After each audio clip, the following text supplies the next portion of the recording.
Olá, essa é a leitura 34 de 365 dias. Daremos continuidade a partir do livro de Êxodo, capítulo 17, versículo 8, até o capítulo 19, versículo 15. Vamos lá? Então vieram os amalequitas e atacaram Israel em Refidim.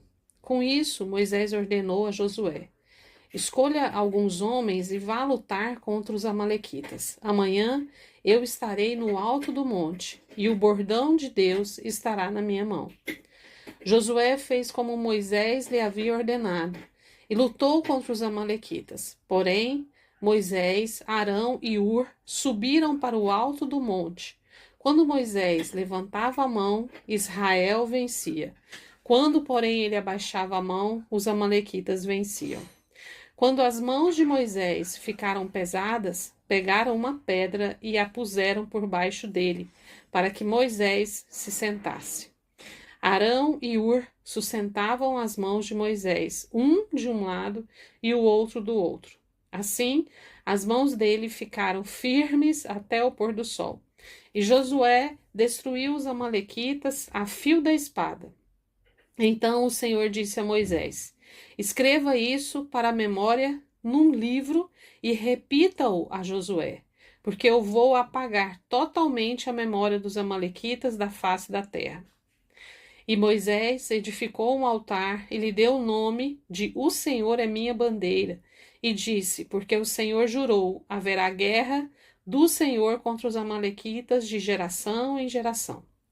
Jetro, sacerdote de Midian, sogro de Moisés, ouviu todas as coisas que Deus tinha feito por Moisés e por Israel, seu povo. Ouviu como o Senhor havia tirado Israel do Egito. Jetro, sogro de Moisés, foi até ele, levando consigo Zípora, a mulher de Moisés, depois que este a havia enviado até ele, juntamente com os 2 filhos dela. Um dos filhos se chamava Gerson, pois Moisés tinha tido, fui peregrino em terra estranha. O outro se chamava Eliezer, pois Moisés tinha dito: o Deus do meu pai foi a minha ajuda e me livrou da espada de Faraó. Jetro, o sogro de Moisés, juntamente com os filhos e a mulher deste, veio a Moisés no deserto, onde estava acampado, junto ao monte de Deus. E Jetro mandou dizer a Moisés: eu, seu sogro Jetro, estou chegando com a sua mulher e os seus 2 filhos. Então Moisés foi ao encontro do sogro, inclinou-se e o beijou, e, indagando pelo bem-estar um do outro, entraram na tenda. Moisés contou a seu sogro tudo o que o Senhor havia feito a Faraó e os egípcios por amor de Israel, e todas as aflições que enfrentaram no Egito e como o Senhor os havia livrado. Jetro ficou contente com todo o bem que o Senhor havia feito a Israel, livrando-o das mãos dos egípcios, e disse: bendito seja o Senhor, que libertou vocês das mãos dos egípcios e da mão de Faraó. Agora sei que o Senhor é maior do que todos os deuses, porque livrou este povo das mãos dos egípcios, quando agiram arrogantemente contra o povo. Então Jetro, sogro de Moisés, ofereceu um holocausto e sacrifícios a Deus. E Arão e todos os anciãos de Israel vieram para comer com o sogro de Moisés na presença de Deus. No dia seguinte, Moisés sentou-se para julgar o povo. E o povo estava em pé diante de Moisés desde a manhã até o pôr do sol. Quando o sogro de Moisés viu tudo o que ele fazia ao povo, perguntou: que é isso que você está fazendo ao povo? Por que você fica sentado sozinho e todo o povo está em pé diante de você desde a manhã até o pôr do sol? Moisés respondeu ao seu sogro: é porque o povo vem a mim para consultar a Deus. Quando eles têm alguma questão, vem a mim, para que eu julgue entre um e outro, e eu lhes dou a conhecer os estatutos de Deus e as suas leis.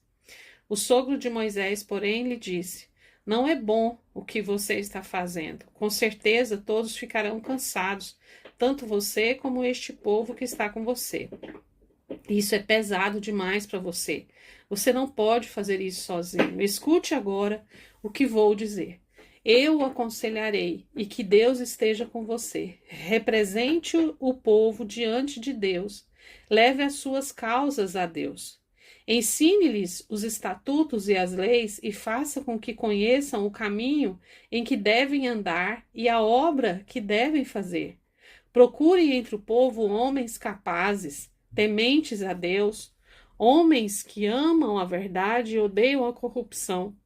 Coloque-os como chefes do povo, chefes de 1.000, chefes de 100, chefes de 50 e chefes de 10, para que julguem este povo em todo o tempo.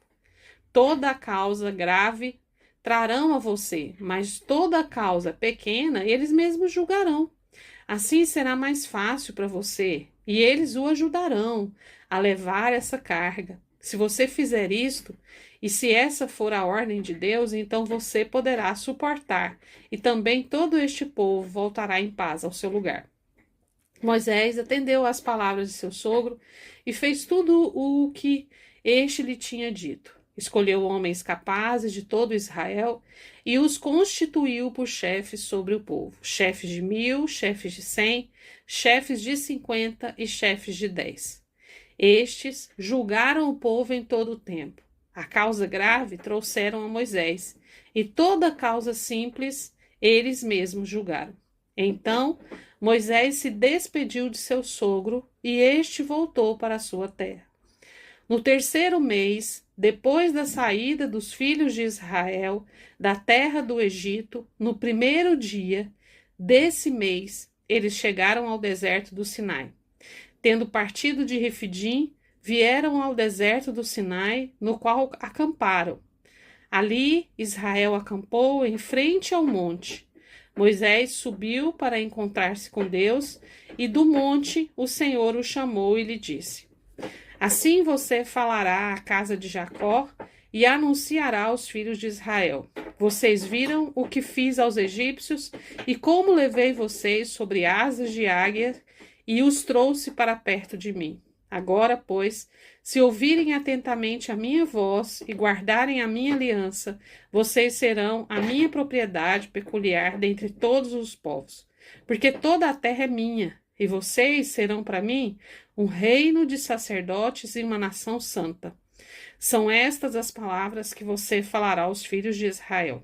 Moisés foi, chamou os anciãos do povo e expôs diante deles todas essas palavras que o Senhor lhe havia ordenado. Então todo o povo respondeu a uma só voz: Tudo o que o Senhor falou, faremos. E Moisés relatou ao Senhor as palavras do povo. O Senhor disse a Moisés: Eis que virei a você numa nuvem escura para que o povo ouça quando eu falar com você, e para que também creiam sempre em você.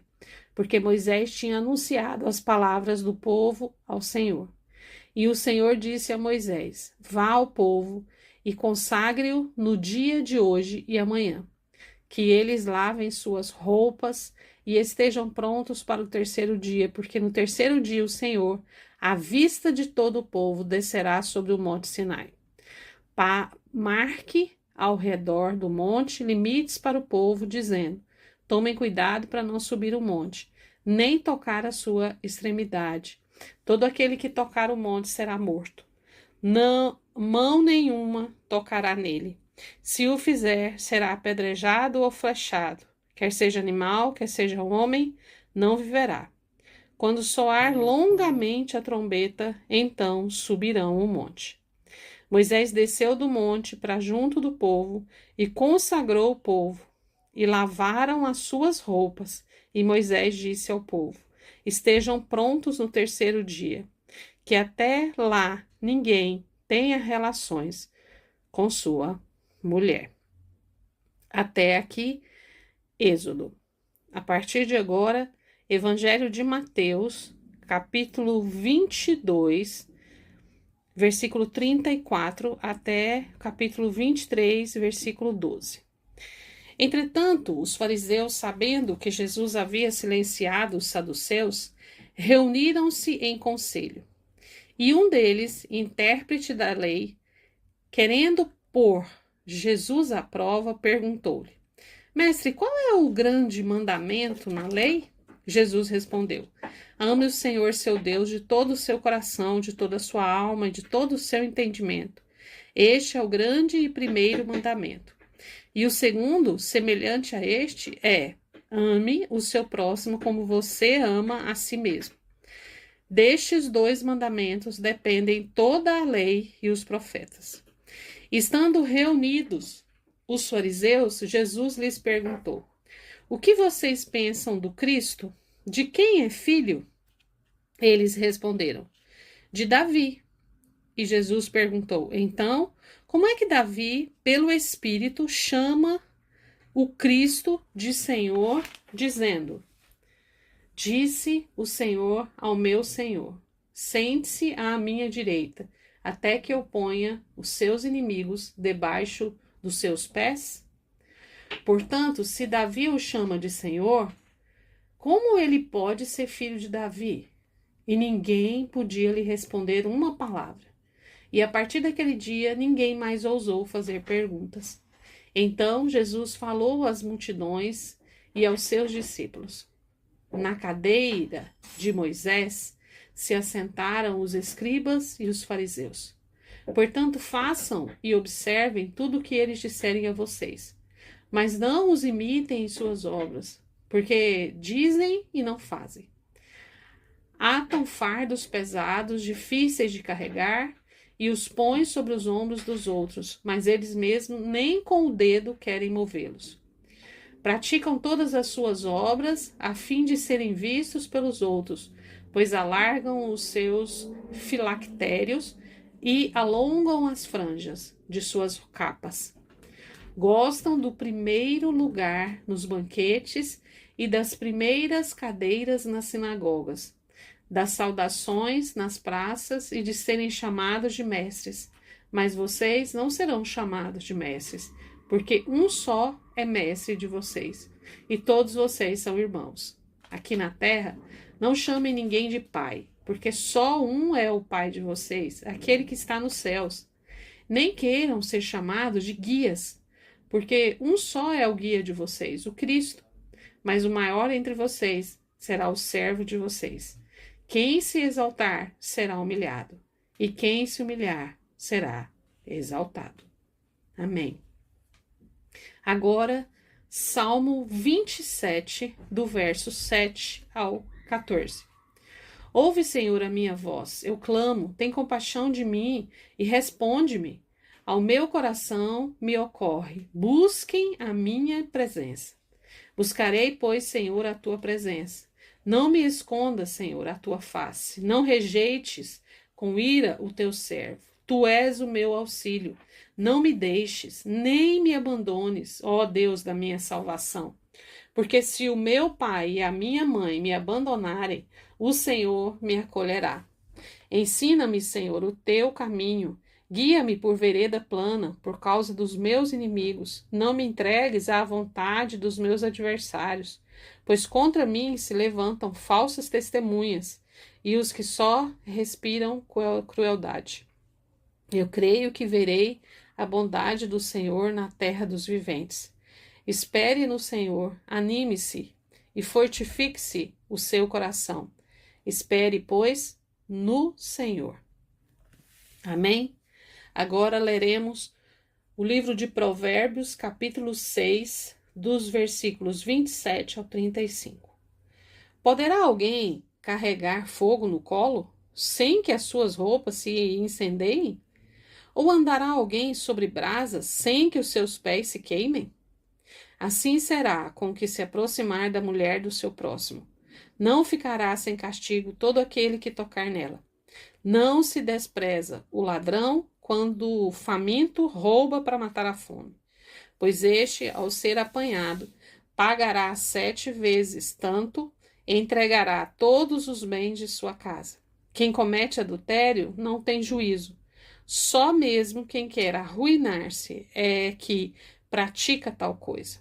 Achará açoites e desonra, e a sua vergonha nunca passará, porque o ciúme desperta o furor do marido.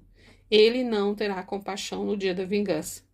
Não se contentará com o resgate, nem aceitará presentes, ainda que sejam muitos. Essa foi nossa leitura de hoje. É sempre bom ter a sua companhia. Até amanhã. Eu sou Kênia.